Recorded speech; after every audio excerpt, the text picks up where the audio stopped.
vue de nez, le diamètre de roseau qui va bien, faudrait qu'il y ait au moins 22 quoi, à peu près de diamètre. Or, les canons de roseau, ils sont jamais ronds. C'est pour ça que j'ai fait ce truc-là. C'est un gabarit qui me donne toutes les courbures dont j'ai besoin. L'air de rien, c'est quand même vachement pratique. Le diamètre réel de départ, ça a pas. Pour moi, il y a pas mal de marge de manœuvre. On va voir, pour moi, c'est plus important de respecter l'épaisseur de la languette qu'un diamètre rigoureusement identique à chaque fois. Mais quand même, d'expérience, pour l'instant, en dessous et au-dessus d'un certain diamètre, je vais être embêté, quoi. Ça va pas me donner ce que je veux. Tiens, là, j'ai du 22, c'est pas mal, ça.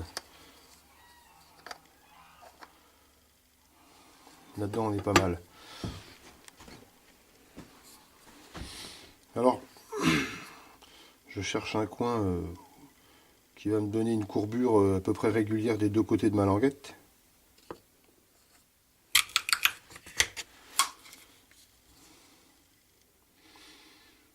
Alors moi maintenant, au début, je taille trop large. Je fais plus que la largeur dont j'ai besoin. Et après, je vais retailler la largeur. Pendant longtemps, j'ai essayé de faire pile la largeur qu'il me fallait. Bon, pourquoi s'embêter? Alors, autre truc que j'ai découvert hier, on va voir avec l'utilisation des racloirs, ce qui est le plus difficile à ajuster, c'est tout le temps le bout, au moment où le racloir va échapper. Donc finalement, c'est pas plus mal de couper la longueur, si ça passe sur le banc de gougeage, etc., de couper la longueur après avoir fini le gougeage et le raclage. Ça fait des plus, c'est plus facile pour faire les bouts.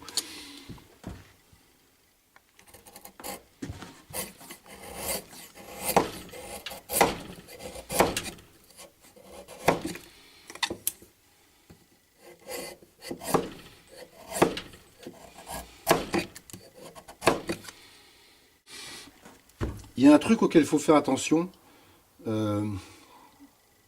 Quand la languette elle est bien large comme ça, dès qu'on appuie sur la gouge, alors pour les gens qui travaillent avec l'affûtage de l'autre côté, je sais pas comment ça fait, mais quand vous travaillez avec une gouge affûtée comme les menuisiers, affûtée normalement,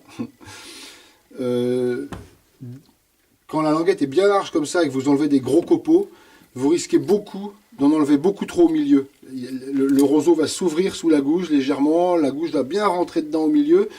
Et là, actuellement, avec l'affûtage dans l'état dans lequel il est de cette gouge, un copeau, c'est environ un copeau minimum pour moi, c'est à peu près 2 dixièmes. Mes copeaux sortent, voilà, le copeau minimum que je peux sortir, c'est à peu près 2 dixièmes de millimètre. Donc voilà, quand la languette est bien large et que je bourre dedans, ça peut largement excéder ces 2 dixièmes. Et 2 dixièmes, ça peut vite être trop.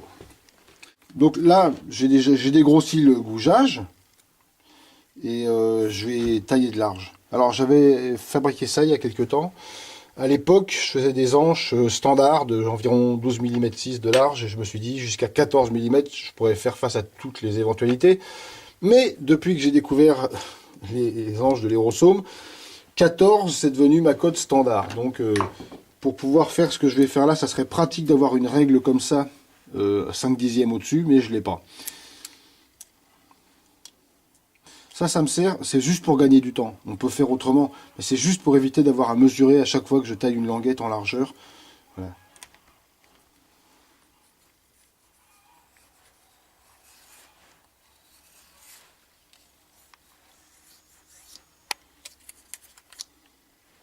Je vérifie que c'est à peu près droit.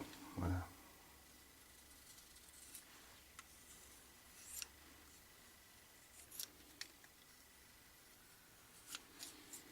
Donc là, je vais quand même regarder où j'en suis au niveau de l'épaisseur.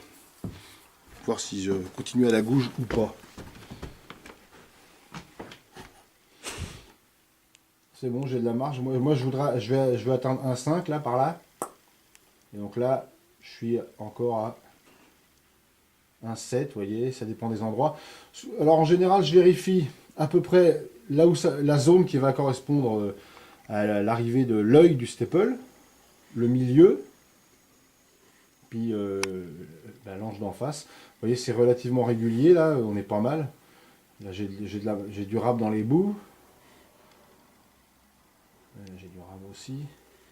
Tac, au milieu, je suis à 2/10 au-dessus de ma cote. Là, c'est pareil, un 7, tac, tac, tac. Donc, je peux redonner, en faisant attention, je peux redonner un coup de gouge. Et ce bout-là, je peux y aller. C'est où? C'est là qu'il y a une bosse. Voilà, il y a une bosse. Donc là, je peux redonner un coup de gouge, puisque je sais que ma gouge, elle enlève environ 2/10. 2/10, c'est la cote pour être... C'est l'épaisseur qu'il faut que j'enlève pour être à la cote. Il faut que j'essaye d'enlever moins de 2/10. Il faut que j'y aille doucement, là.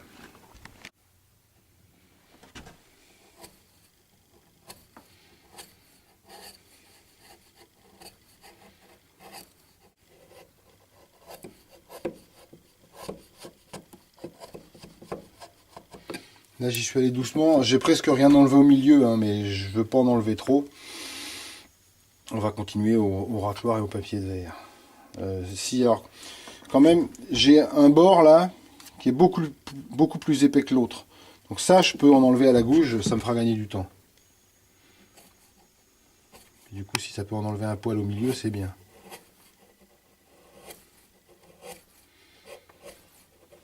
Alors d'autre part,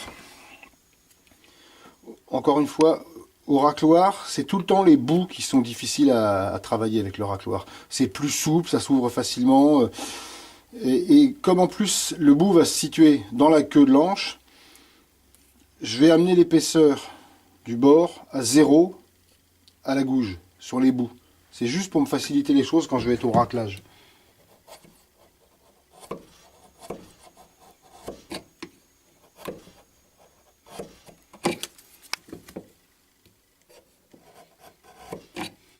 Donc je revérifie un peu où j'en suis au niveau de l'épaisseur. Là, ça y est, là je suis dessous. Vous voyez, c'est un peu juste. Mais là, je suis largement au-dessus, donc ça va. Là, c'est le bout de la queue de l'ange, donc bon, faut pas faire n'importe quoi. Mais enfin, on a un peu de marge, quoi. Donc dans l'ensemble, vous voyez, j'ai pas enlevé grand-chose avec ma gouge. J'en ai enlevé surtout sur les bords. Là, j'ai un trou. Il faudra que je me rappelle de ça au grattage. Il y a un bout qui est plus épais que l'autre. Voilà.